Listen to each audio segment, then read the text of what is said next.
Welcome to Critical Hit, a Major Spoilers podcast. Thank you so much for downloading and listening to this week's episode, and thank you to everyone who is a patron member, a Patreon member at patreon.com/Major Spoilers. Your help over there shows that we can do this thing and keep it going, and of course that support actually allows this show to keep going and pay for our growing costs.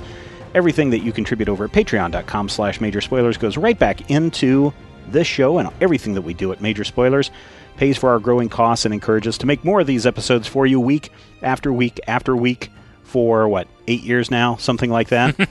We're getting there. We are getting there indeed. Hey, look, there's Rob. Hi. And then there's D&D Brian. Hello. Sam is joining us again this week. Always happy to have Sam here. Hello. And here's Matthew. Hey, what do you know? What do you say? And I think, if I'm not mistaken, our DM is here. I am. Oh, thank goodness Rodrigo is here this week, because otherwise this would be a really, really, really short episode. Or a weird one. Or a weird one. We all wake up in a tavern, and we have French accents. We. What do you mean we? Hello, I'm very French, no? Okay, Rodrigo, what are happening? Was that French or... I don't know. It all turned Scottish in the end. I don't know if it was even Scottish. Everything turned Scottish in the end, Stephen. That's just the one important rule of it all. Things certainly turns into a sheep's intestine baked into a pie. Yes. Texas Dracula. Rodrigo, where shall we go this week? We kind of had a couple of very dramatic moments. We did. Oh yeah, lots of reveals, lots of big moments in the last couple of episodes that people are still talking about today. To this very day, and even the future people are still talking about this episode. Hello, future person that just discovered this episode and is like, whoa, they're talking to me, man. There's a man named James in the year 2020 who is listening to this episode. Hopefully he's a Patreon member. If you're not, James, you need to become a patron because I can see you. Because if you aren't, you're probably not able to access this episode too easily. Mm-hmm. Anyway, Rodrigo, where were we? Where were we? We were hanging out with Queen's rebellious daughter and her compatriots. We have formed a league of some sort. A league of extraordinary gentlemen and women. Yes. Heard a story. We heard several stories, yes. The Sagacious Orbit Pioneer. Mm-hmm. One of the greatest names ever. And Rodrigo hates it because I can't remember the other girl's name, and all I can think of is the French lieutenant's woman, and I know that's wrong. Third eldest century? Thank you. Nope. No. Oh. Fourth oldest inspector. Fourth oldest inspector. Thank you, Stephen, for getting me out of trouble. Everybody gets a slight pass on these names because they are specifically verbose. Not that you guys have met the specifically verbose allocutor, but we'll get to that later. We learned all about Azamar. Yeah. Mm-hmm. And the megaliths. Mm-hmm. And the Rakshashe, is that their name? And the Deva. Rakshasi. It's been good times, man. A little terrifying, to be honest. It has. Now, do you guys remember where you're heading? Yeah, we're going to head into the mountains to try to rendezvous with the mountain elves to get a guide to the Salamander Coil's secret base. Where hopefully they're keeping Lek, or we can intercept them on the way to them taking Lek there. I believe the interception was the plan, hopefully. And hopefully in the process, not bringing down the great weapon that will destroy this entire plane of existence. I don't know if it was the plane of existence. It was a large portion of general continent. A large swath of the continent. Yeah, let's put it this way. You know how the dinosaurs were wiped out. Too much. That's what we're trying to prevent. How much will it wipe out? Too much. Any place that we are is too much. All right, thanks for joining us, everybody. We'll see you next week for a mailbag. Yep. This was a clip show. Not even a particularly good one at that. No. You should just edit in all the clips of the audio. 12-minute episode. All right. You know, So I believe last time On critical hit. Critical hit. we had made camp. Mm-hmm. So the next morning, people get up and get ready to go. Okay. I was already up. Orem was already up. So You generally why don't you give us a description of Orem? Orem is an Eldrin. You don't see too many of those around these parts. But he's still keeping it disguised with his ears tucked under his hat. He's got on some beautiful blue robes, and these big orbish eyes that are always apparently looking right at the camera because he doesn't have pupils and you can't see exactly where he's looking. But Yeah, worse still, you can see the camera reflected on them. It's a pain in the butt to edit out. I know, right? We have to paint every individual frame. So that's Orem. He's an Eldrin wizard, and he's everything you expect an Eldrin would be, and then some. Hair color, Blonde. obvious weapons. You won't notice them until they kill you. No, he's got a sword that he keeps by his side. It's a sentient sword, and it is. Sometimes we'll talk to him and others if he so chooses. Right. Okay. So who wants to go next in the description times? I think Ket is waking up. Hello, Ket. All right. What's Ket look like?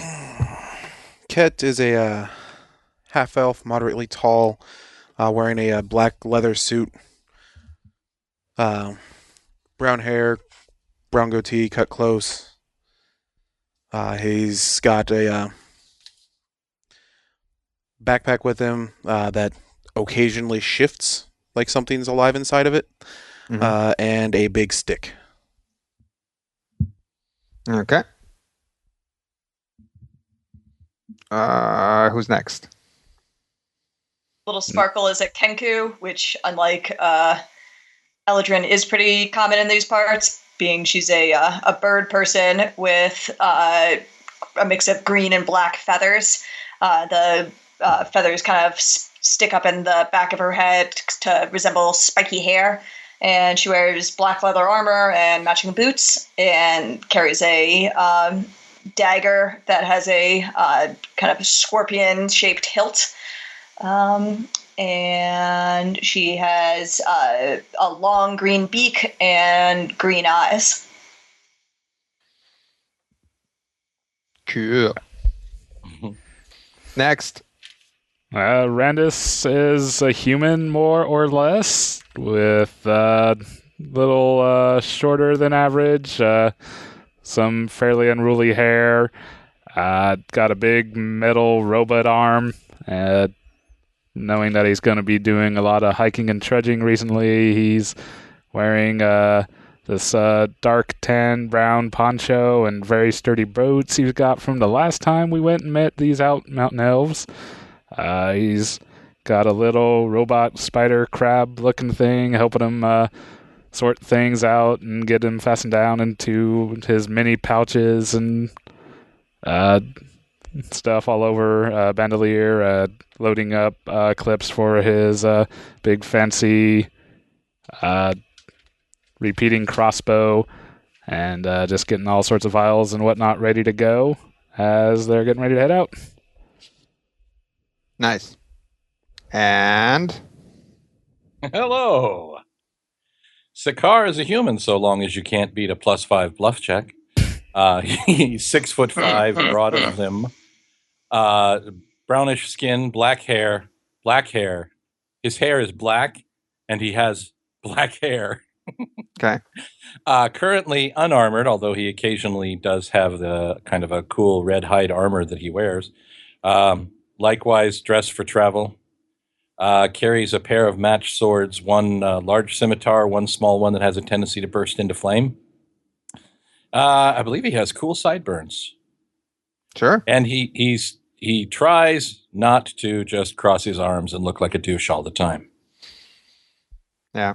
Working on other things like putting hands on hips. Right. Or, maybe just leaning on something insouciantly or putting up a boot like Commander Riker. Yeah. Scratching his chin thoughtfully. Exactly. Different sorts of things. Maybe just raising an eyebrow like Dwayne Johnson. All of these things could be in the general vicinity. Okay. Also, I don't know if I mentioned, but his hair is black. Gotcha. Okay. Black hair. Yeah. Is that because he colors it? It's been going great for a while. No, Stephen, it's not. Oh, okay. You've met his mother. She also has black hair. Does she now? All right. Mm-hmm. She's also a vampire. What? No mothers. What did I tell you, Sam? No mothers. You didn't tell me anything about that. I said no mothers. That's my rule of signing on to every show. No mothers. It's a very new rule to me. Welcome to Critical Hit. My name's Matthew. No mothers. All right. So those are the guys. Hello. Hi. You all are waking up or in the process of getting ready, rather. Along with you is Big Teach, who is a very large minotaur, which means he's a humanoid type creature with the head and hooves of a bovine type creature, large horns, dreadlocks. He's kind of a black and brown color. Wears hide armor nowadays, and has a big staff. Has a belt with some pouches with some herbs kind of poking out some of them. Also, Tekiotl, who is a Kenku like little sparkle.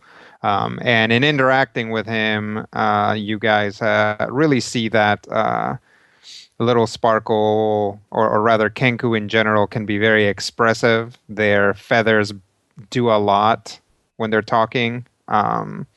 Anytime he's surprised, his feathers tend to stand on end. When he seems to be upset about something, they kind of flatten out on his face. And when he's happy or proud, he kind of puffs up, which goes to show that Little Sparkle really keeps it under control a lot of the time. She's not necessarily terribly emotive, although you've spent enough time with her, especially when she cracks up, that her feathers kind of get all over the place.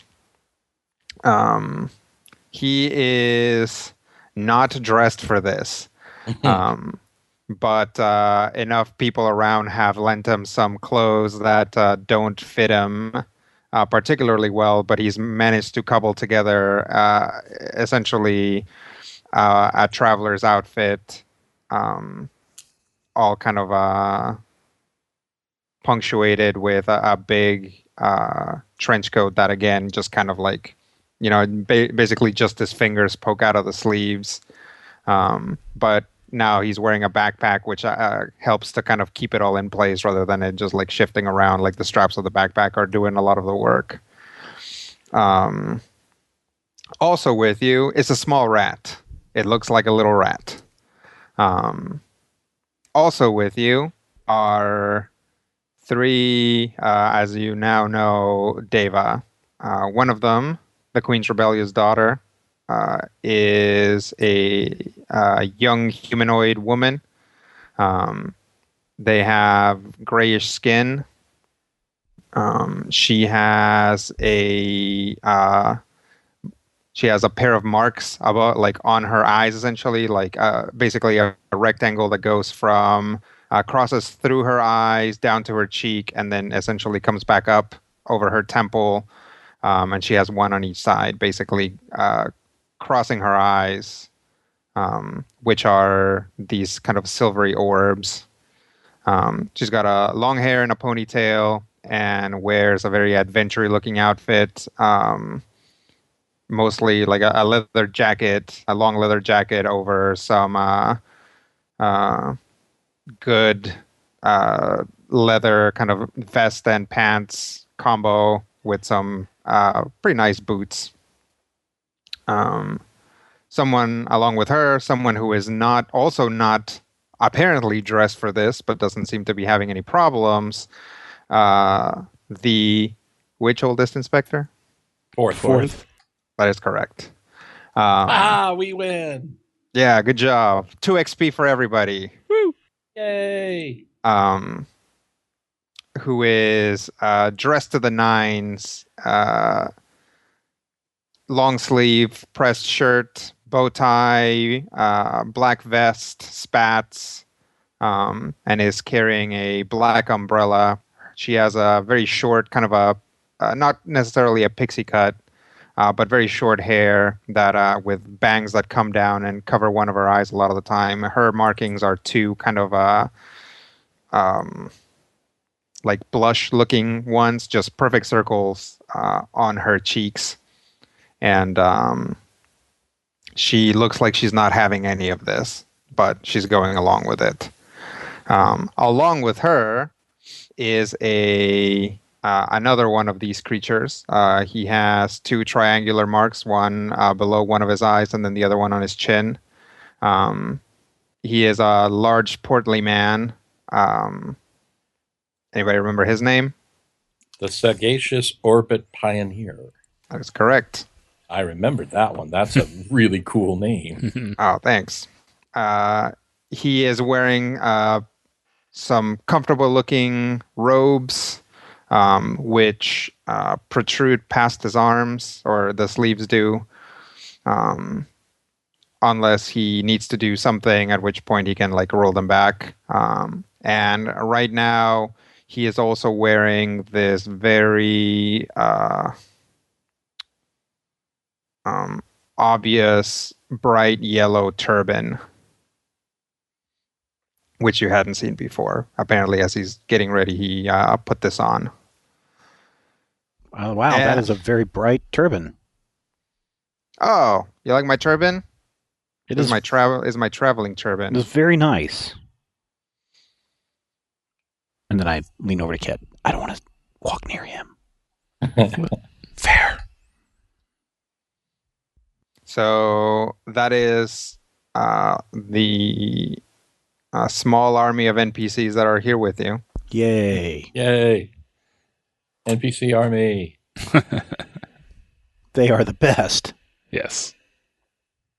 And Especially the were-rat. Yeah, definitely. Maba'a. That's right. Maba'a the were-rat. See, I remember things. Yeah, no, good job. So there you guys are. Ready to head out then? I believe so. Did we already send a sending to the mountain elves? Let them know that we're coming? I believe we did. You did, yes. If you scroll back up. Yep. You are already on your way to a rendezvous, and the were-rats know about it. Yep. Were-rats know everything. So I think we just gather up our things and start heading in the direction we need to head. Okay.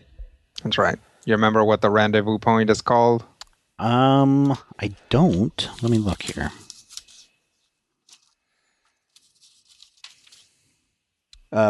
Bloodletter's Pass.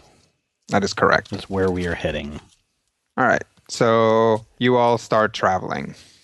According to Teach, it's going to take a couple of days, assuming that everybody's hustling to get there. Okay. We should hustle then. I agree. Indeed. How many people are in our party? Like 10, right? I think 11. So let's see.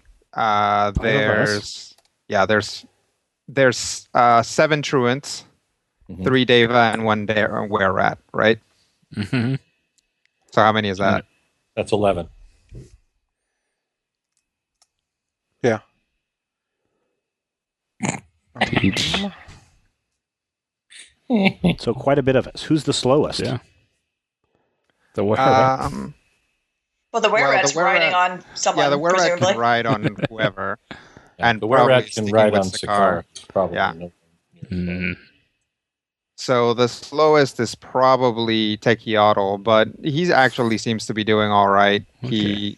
He's a fit young man, and he's trying very hard to not be a burden. So what's the landscape? Are we way up in the mountains already? Is this rugged mountain path stuff? Are we climbing vertically? It's rugged, but it's slightly different. This is all very mossy. And sometimes as you continue to trek, you find that the mountain is very slick. Right now, you're basically sticking to actual passes. So it's not a big deal. You're not doing a lot of climbing. But this appears to be, you would imagine, the essentially where the rain shadow starts, like to the other side of the mountains.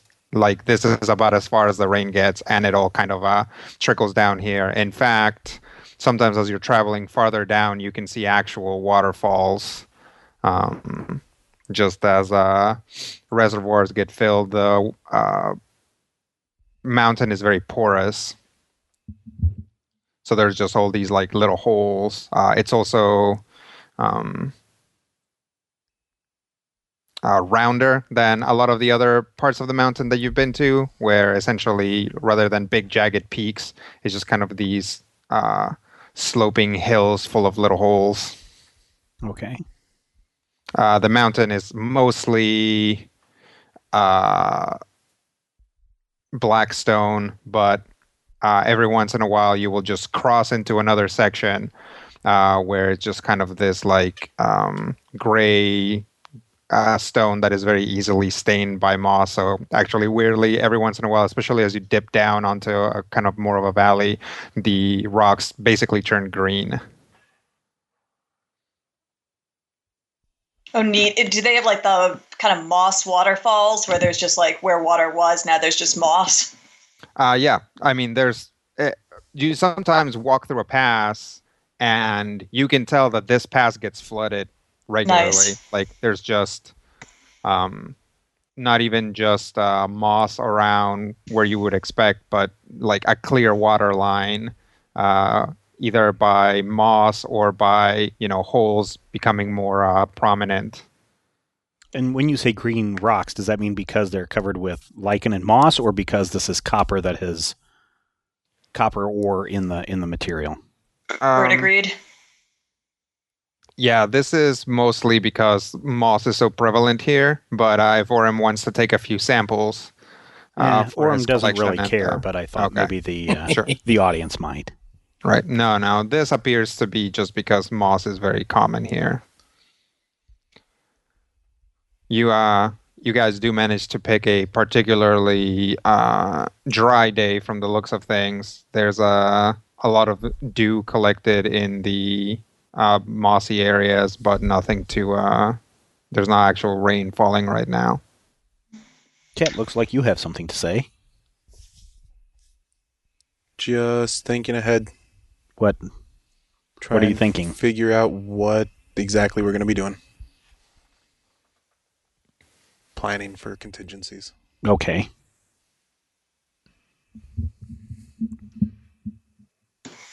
Having plans would be good. Speaking of contingencies, Sakar, could you just stay on the lookout? The fact is that if rain comes suddenly, this trail will flood, and we're going to need to be able to get to somewhere with higher ground quickly. Absolutely. Sakar is on the lookout. Okay, give me a nature check. Hey! Something I don't suck at, doodly doo. Boom, 30. All right. You're fairly confident it's probably not going to rain in the next few hours. I'm quite confident that it won't be raining in the next few hours. Good. Thanks. Did we show those rock eggs things to the Queen's rebellious daughter? Yeah, she tried walking off with that's what I them, but thought. otherwise had no idea what they were. All right. But they do affect her as well as... Right. And everyone else. Have they affected everyone? Well, I don't know. Orem I'm trying to touched think it. if everyone has handled them at this point. Orem touched it. Queen's rebellious daughter touched They've it. affected everyone that's touched them. Yes. Regardless of... And I I don't think remember we if all didn't of us let have. Sakar touch them because we realized that we'd have a hard time actually subduing him if he decided to walk off. but we know that they affect Eldrin, that they affect Kenku, that they affect human. But do they affect vampire? Yes. She says yes. I think we know where they attracted Kenku. I'm pretty sure we handed them to like a fence that was yeah. a Kenku. I think that's right. Nobody Did they knows what affect these Brandis? things are. No. Well, they're clearly not important. Okay. I think that'll largely be a mystery for another time unless something happens. You guys.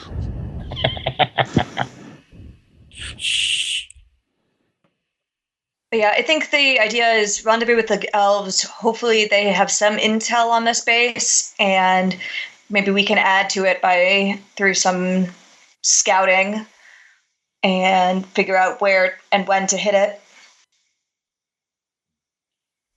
What information did Tekiatl have about the transfer? Did he have anything specific or just... He knew that they'd been sending materials to the space to basically build a secondary facility in case Lek was trying to sabotage his experiments at the Black Archive. And now they're sending Lek there, and that they could be further along at this facility than we wanted them to be. All right. In narrative, or in wide narrative terms, does anybody do anything while you're traveling? I'll try to chat with some of our companions. Sure. You know, see if maybe the Deva are willing to talk a little bit about any of the other vertices now that we all know that they exist and, you know, what they're like. Okay. So who do you go talk to? Probably the Queen's Rebellious daughter, since she seems to be the friendliest. Mm-hmm. And be like, so, you watch over this whole world? Well, what do you mean by world? This Vertus. No. The Pioneer is the caseworker for this vertex. Oh, then what's your title? I'm a traveling agent. I go basically anywhere, try to root out any problems, mostly get in trouble in the process. So, have you been to like all the different vertices? I have. Oh, wow. So, what's your favorite? My favorite, that's like picking your children who all have fangs and are constantly trying to eat you. I would say probably my favorite one is probably the Hourglass. It just really keeps things interesting. What's the Hourglass like? Right now, it's this mostly this enormous tropical jungle of death with several civilizations living on there, most of them trying to kill each other. The ones that know about each other, anyway. But let's see. In about, what do you think? In about 300 years, maybe, it's going to flip, and it'll become something else. Oh, So wait, what happened? you can travel through time? No, Oh. but it does this roughly every 500 years. Oh, I see. So when you say flip, like what happens to what's going on there now? Well, some of it dies, some of it changes. So, last 500 years, it was this kind of enormous tundra with, a lot of giant mammalian monsters roaming the icy wastes and things like that. And then it flipped, and some of them are still around. The enormous sloths are doing pretty well in the new situation, but some of them die off. Some of the civilizations die off, others adapt. It is a fundamental change every time it happens, like really, really fundamental. So none of the civilizations are aware that anything has ever been different. Their lore sometimes changes, sometimes doesn't. So some of them have these crazy myths about previous things that have happened or previous ages of their world, but it just depends how they're received by who's in power, what their current belief system is, or whatever. And some things go away entirely. I mean, we're talking like oceans and, probably maybe hundreds of thousands of species of plants and animals that just disappear. They don't even have the chance to die off in the new environments. They just go away. How? What causes that? That's just the way the plane is. It's just nothing really causes the Feywild and the Shadowfell in this plane to bleed into the natural world. That's just the way it is. Huh. And there's nothing like besides your people to remind them, like no really long-lived races or big monuments? There are certain things survive, and they just really perplex the locals. Some places retain some amount of what has happened before. So, for example, there are pockets of this world that are still very cold, and some architecture there survives. So if enterprising adventurers find them, they find, ancient relics from a time that, as far as they're concerned, never was, because a lot of the time these civilizations come into being with, complete 1,000-year-old histories or more of the way things have always been. That's crazy.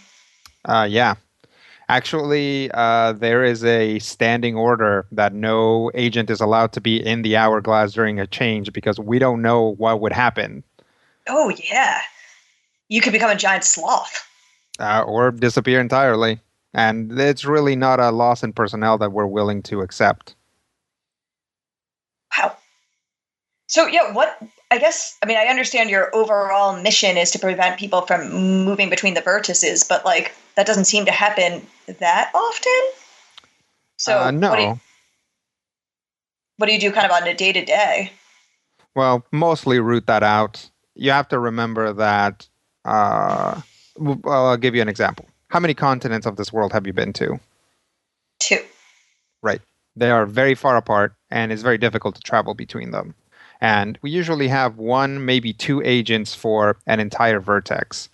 So we actually spend a lot of time traveling, keeping our ears to the ground. We've just gotten good, because the way that the megaliths worked, we can kind of follow trends in the way that civilizations are developing that we can track, but sometimes things like here pop up and surprise us. So it's actually a full-time job. The other thing is, I'm certainly guilty of this myself. Sometimes you just find causes worth getting involved in, and even though we're not supposed to, we just end up doing it anyway. And pretty much everybody does it.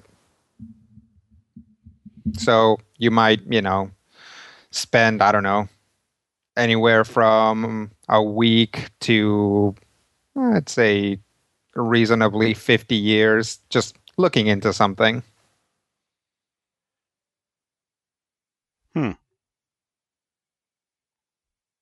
And then what do you do when you discover someone's trying to move to another vertex? Usually nobody's trying to move into another vertex on purpose. This is actually a very unusual circumstance. Usually things like that happen by accident, where somebody finds the right set of circumstances. So in that case, we usually just sabotage it. Again, this happens very rarely, but when it does, we have some pretty advanced magic and technology. So if we spot something with enough time, we can usually change it, divert the people that are trying to accomplish whatever it is they're trying to accomplish as accidentally a rail risk. And nobody ever has to know that we were even involved. Rail risk?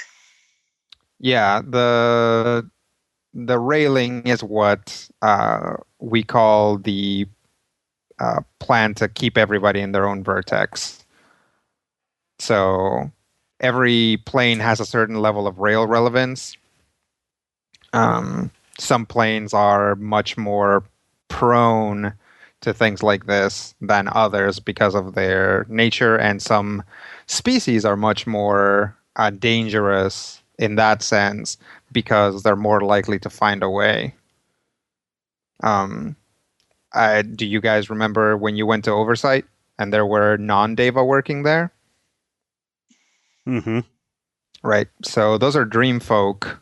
They come from the Lovers. Dream folk can actually travel to other planes through dreams. So the Lovers has an extreme rail relevance. It actually has 2 caseworkers, which, if you consider that there's only about 99 of us in Oversight, it actually creates a huge it's a huge allocation of resources to have 2 people there at all times. Okay. Mm-hmm.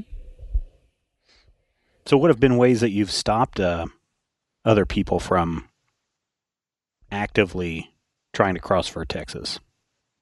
Vertices. And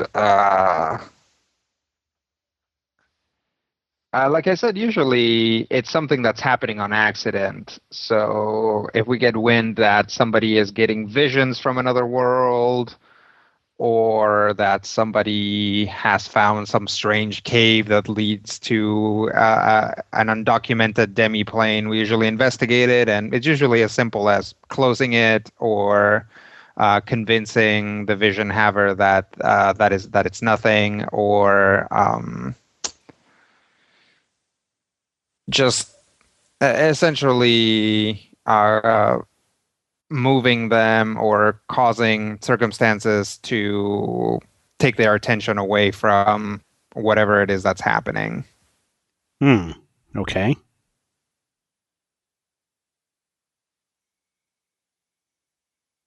This situation is very unusual. Yeah. I mean, getting a signal from a vertex that's not even this close is very unlikely. Hopefully our agents will be able to turn something up soon and we'll know why. But it just seems... one of the reasons why we didn't catch this earlier is because this is so unusual. Even when you're talking about a thousands of years old organization and seeing all kinds of weird things, this is very unlikely. Lek is very unique in that sense. Interesting. So what is the plan regarding Lek and his research for your organization? Well, if I have my way, we'll probably end up recruiting him. But we'll just have to extract him first before we really know what he intends to do. what he wants and how much he has taught the coil. So at this stage, nothing's really off the table. We're just Fair going to have enough. to play it by ear. Yeah, I guess the sooner we can get there and throw a wrench into plans, hopefully be more successful than our last attempt. Well, hopefully.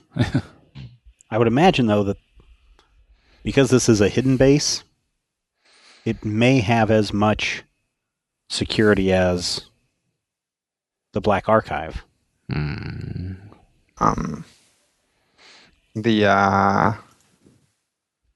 fourth It's hard oldest for anything to inspector. have as much security as Yeah. the Black Archive.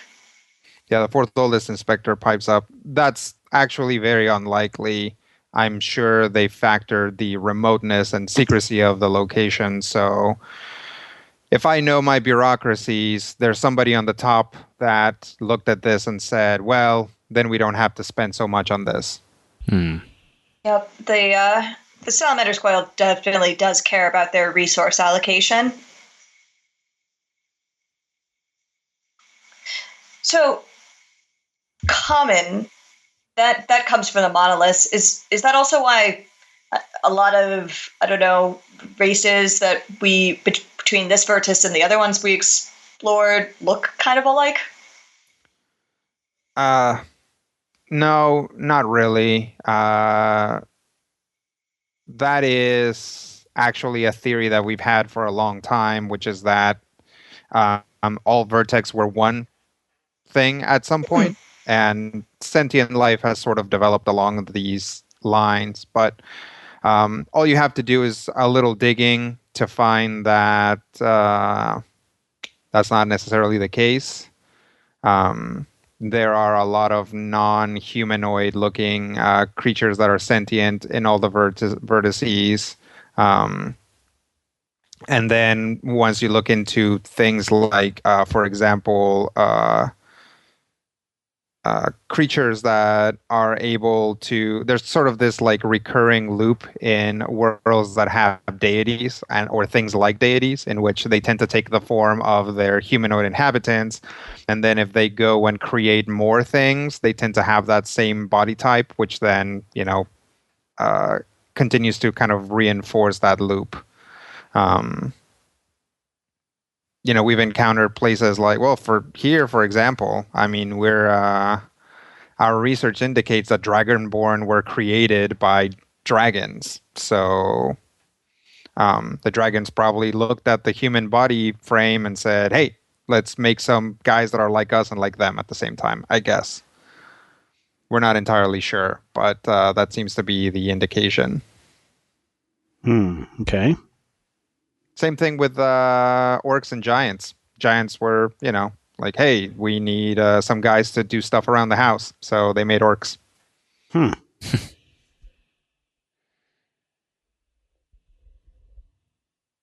Where Minotaur and Enku come from? Or if that No matter, idea. Kreen or... No.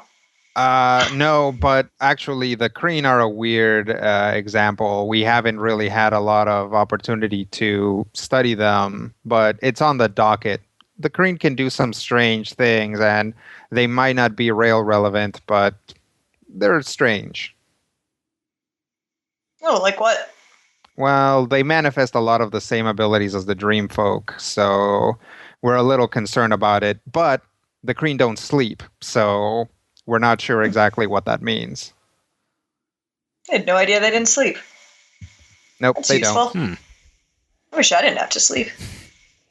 Well, their lives are also a lot shorter, and we think that's related. Would make sense.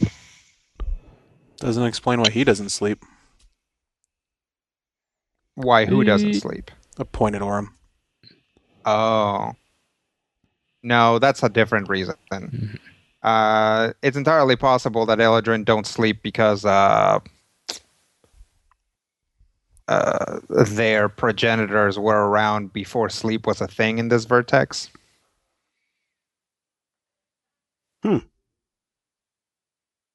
Even I did not know that. So do It's the just a like theory. gods and elder fae? Do they all come from like before the vertices split up, or? Probably not.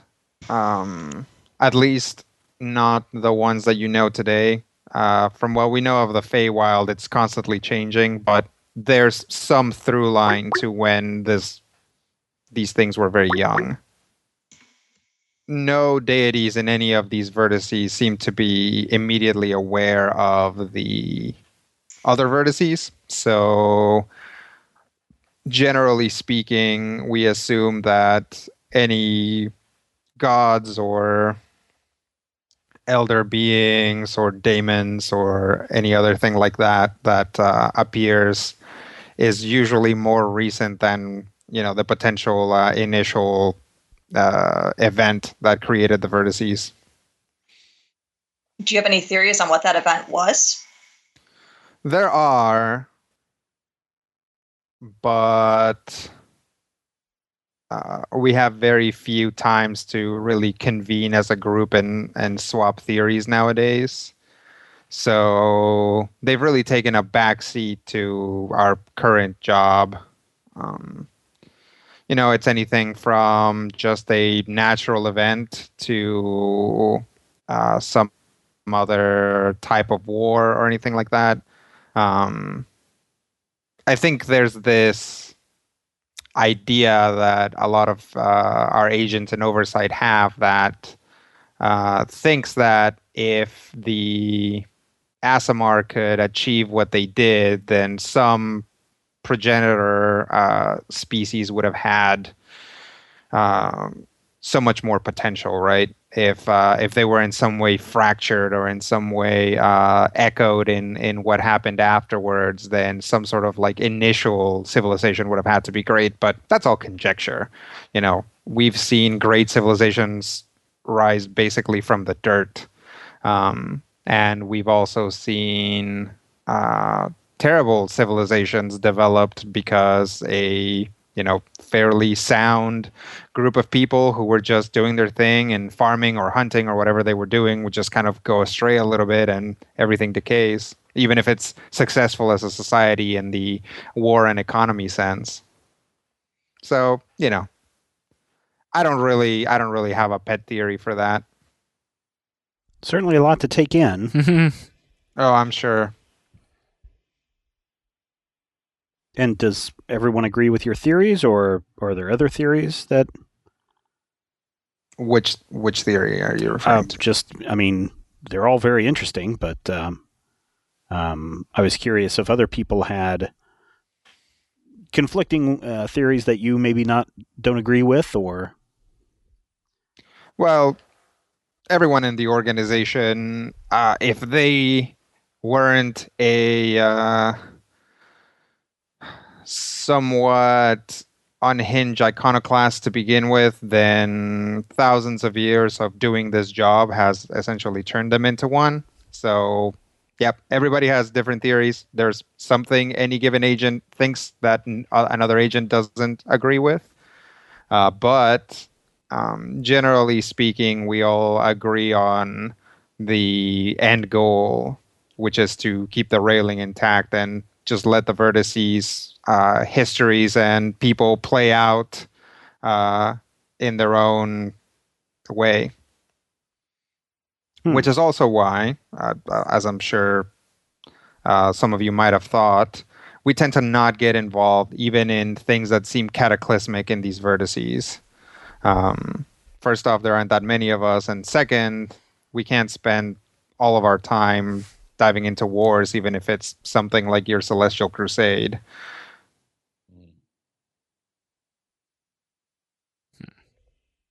Because, it's your history, and generally speaking, you should play it out. I suppose so. Well, I'm curious. Those are some big, grand scope ideas and thoughts. What are your thoughts on something smaller, like how we're going to get to Lek or take out the coil, or I don't know, preferably not destroy the continent. Yeah, that would be my choice as well, to not destroy the continent. As far as getting to Lek, we'll just have to see when we get there. I mean, we don't have a lot of information about whatever this facility is, but I'm sure we can formulate a plan on the fly. As far as the coil, our involvement is mostly going to be to make sure that these plans and technologies go away, which probably, for the sake of people in this continent, will have a secondary effect of destabilizing the coil in some way. But our goal is not to defeat the Salamander's coil. They are in a lot of ways, a temporary obstacle to us. As soon as they, in some way, lose the ability to travel between vertices, they will no longer be rail relevant, and we will just let things play out. Now, Reasonable. if we get there and see them and study the situation and determine that this goes to the very top, or that the organization absolutely needs to be dismantled, then we'll get involved with that. But chances are that's not the case from what we've seen of their operations. They tend to compartmentalize pretty severely. Yeah, I mean, considering that this whole case of Lex project sat on a desk for basically a year. Yeah. My guess is that, like, Pake knows that this is happening, but doesn't know any of the information to go build himself a new interdimensional or intervertes machine if this gets taken down. That's right. It's very, very difficult to cross vertices, even especially in a vertex like the Bloom, which is so concise. So it's likely that even if some people still know that this is happening, that they will never be able to replicate it, assuming all the proper cogs are removed. You know, one of the vertices that we visited, and I don't remember which one, we had to go into the big tower, and at the top The swarm. The swarm, yes. At the top there was kind of like a big control room, and it looked like they were observing many locations at once, and I don't know if that was other... Well, they were observing the stars, right?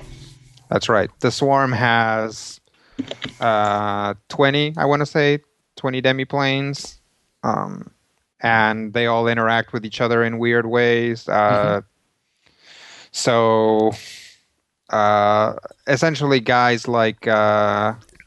was it the Sky Talkers that you guys interacted with? That plane is basically all large enough urban centers in that plane develop some sort of clan or organization or religious order or something that looks at those stars, because their interactions cause weird things to happen. Everything from just altering weather patterns to creating, I don't know, rain of molten lead, or causing reptiles to become intelligent and magical. It just depends on the particular star configurations. Well, I was wondering, besides a feet on the ground approach to monitoring these different vertices and the planes in each vertices, do you have some way of monitoring them at your headquarters? We do. That's actually what a lot of our Dreamfolk agents take care of. We have sensors in specific places that we think are at risk.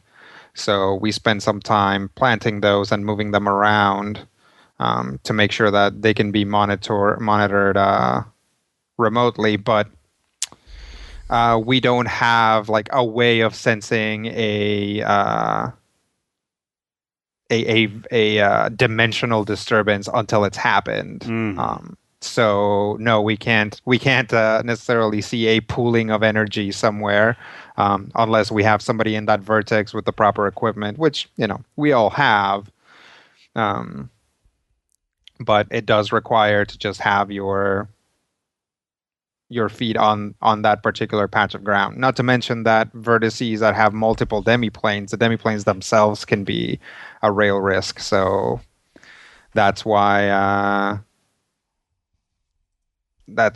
we spent as much time as possible also there, which again kind of spreads us a little thinner. But that's the point of having roving agents, that the Pioneer, for example, doesn't have to just split all of his time between the Moon, the Feywild, and what are the other ones here? The Astral Sea, the Shadowfell. He can essentially generally monitor them and take small trips to them, and the wandering agents will just come through and spend, again, anywhere from a week to 50 years investigating something in a particular plane, and then just make sure that it's reports all around. Interesting. How long do you live? I don't know. We haven't died yet. Wow. Yeah, we well, let's just say that in a way we had to die to get into this situation, so it's not necessarily all it's cracked up to be. Keep that in mind.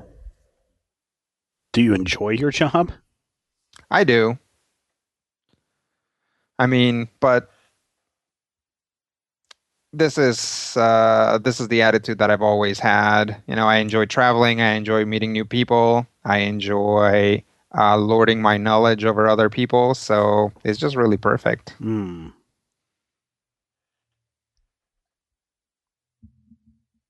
So before all this happened, were you actually the daughter of a queen?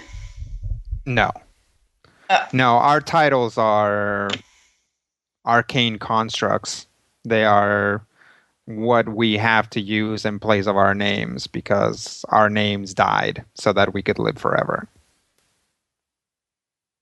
So how did you choose them, or how did they get chosen? They just are. That's what we are. Huh.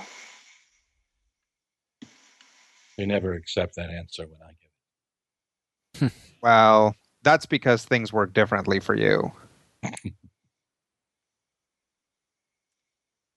But it makes sense. It makes sense to question it. We just don't have a better answer. It's very complex, and it's a process that can't really be duplicated anymore because it involved the energies that were left from the dead vertices.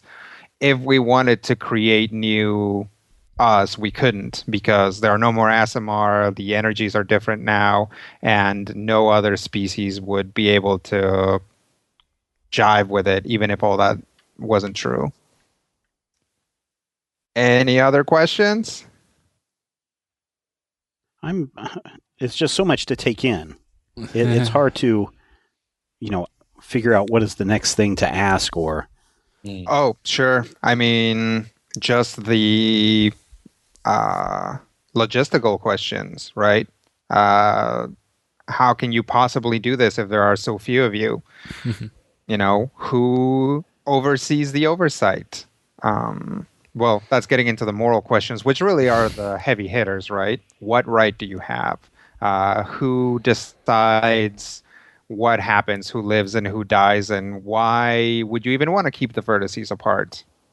These are all things that we basically ask ourselves constantly, but the consensus between us has always been, or has really fallen into our current modus operandi, if you will. And you might not agree with that, and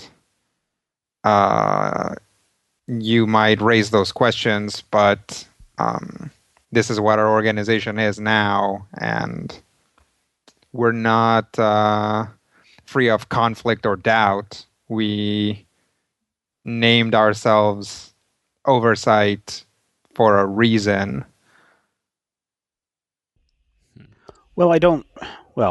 I personally don't question whether your decisions are right or wrong, because we go into, as a group, into decisions every day, and we have to make the decisions without someone else telling us whether our decisions were the right choices or the wrong choices. So we kind of have to live with that. Mm-hmm. But you have not ever met anything of a greater power than you? Oh, certainly. I mean, there's. I couldn't get into fisticuffs with a god. Like, definitely not the gods that you have here. But they also don't have the power to cross to another vertex, right? That's right. It just really depends on how you define power.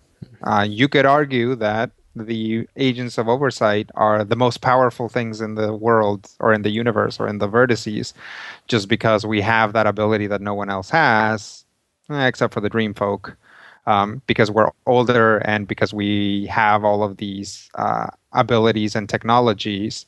But honestly, that doesn't do much when you get ambushed by a everyday simple owl bear. So, it just really depends on how you measure power. Most of the time, we come out ahead because we have a lot of things going for us. We have expertise, we have people, we have resources, and we have the element of surprise because, aside from present company, basically nobody knows we're around. So that's kind of how we get ahead. But there's something to be said for a glowing cloud of power sitting in the astral sea shouting at people. That's the best sum up of divinity I've ever heard. Mm-hmm.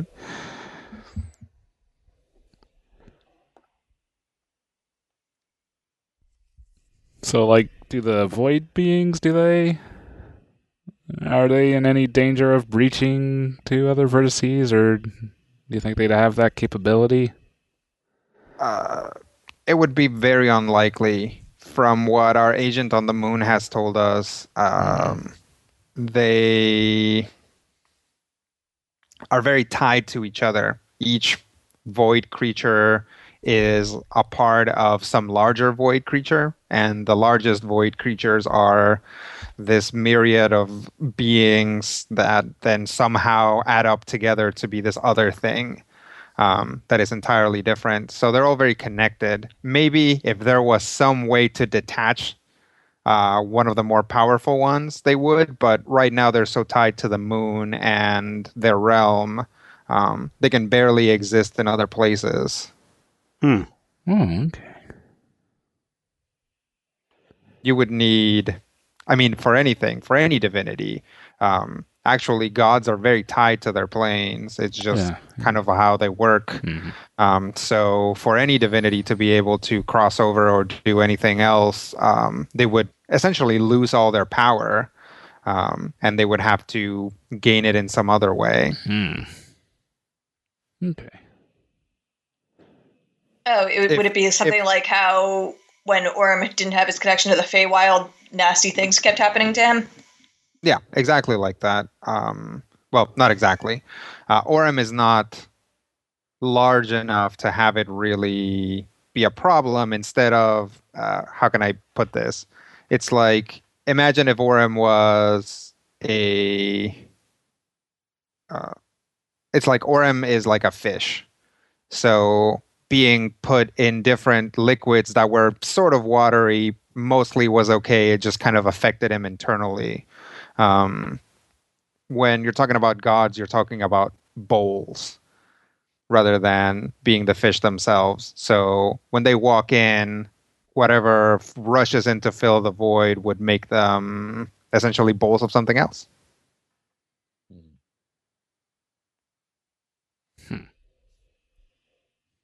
If something even rushed to fill the void. Well, the bowl of nothing is still a bowl of something else.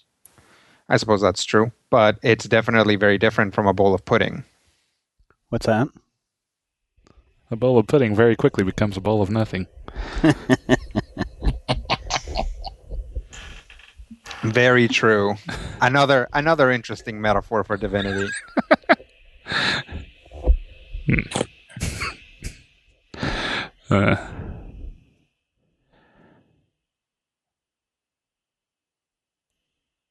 So, all the previous times that we would have ran across each other. Mm-hmm. So what was your objectives there? Well, I mostly run into you guys by accident. I'm not trying to steer you in any direction. It just so happens, I think, that some of the things that you've been involved send up some sort of red flag that requires investigation. This is why I was in Tuberville, because those pods kind of resemble some things that have been used before by other races. It turned out they were not a problem. And then in the Astral Sea, I really just happened to be passing by that temple. I mean, it's a shortcut of sorts. Certain places are easier to travel to and from. Yeah.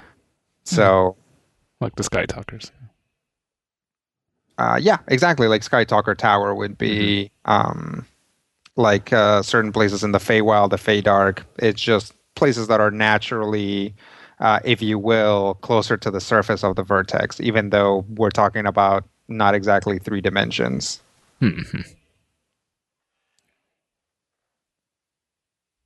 Makes sense. I mean, the Winged Triskelion with its reality-altering powers just kind of creates a natural well. Fortunately, you guys did us a favor of destroying it. In a manner of speaking, yes. Yeah. So, Mama, are you here just on a supervisory role, or would you be willing to help us scout when we actually get to the base? Well, it doesn't do me a lot of good to get killed, so I'm willing to help as far as it's concerned. Great. At least until I get different orders. Fair enough.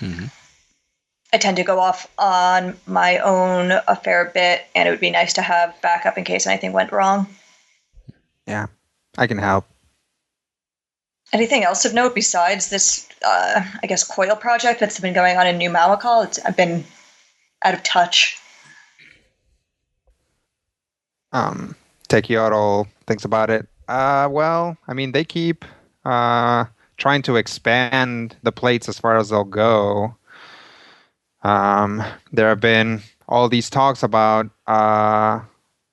reclaiming some of the lost ones, but nothing, especially since this went into Cycle 9, nothing has really happened there. Obviously, because the coil is now searching deeper into their own ranks and trying to see if there are any problematic people in the city, there's been a lot more call for Sunrise to get involved. So they've been moving people in and out of the city. Yeah, we had a encounter with them going in, actually. There was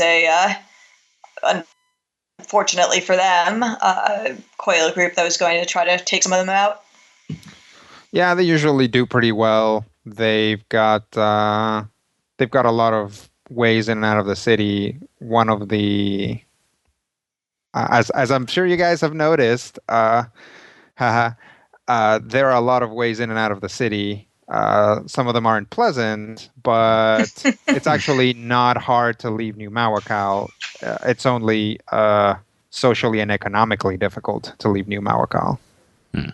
So Sunrise provides new places to go, in a lot of ways, even new lives, jobs, and things like that. They're really interesting because they really, in some places outside of coil control, they operate out in the open. So they're kind of this this hybrid between truants and a Laos guild. Well, have we walked at least a couple of days yet? Are we there yet? Yes, you have walked at least 40 paces outside of your camp. Oh, boy. Yay! Well, on that note, I think we should probably end this week's episode. Thank you, everyone, for downloading and listening to this episode of Critical Hit. And if you have any questions, podcast@majorspoilers.com. And until next time, here's hoping all of your dice rolls are critical hits. This podcast is copyright 2016 by Major Spoilers Entertainment, LLC. This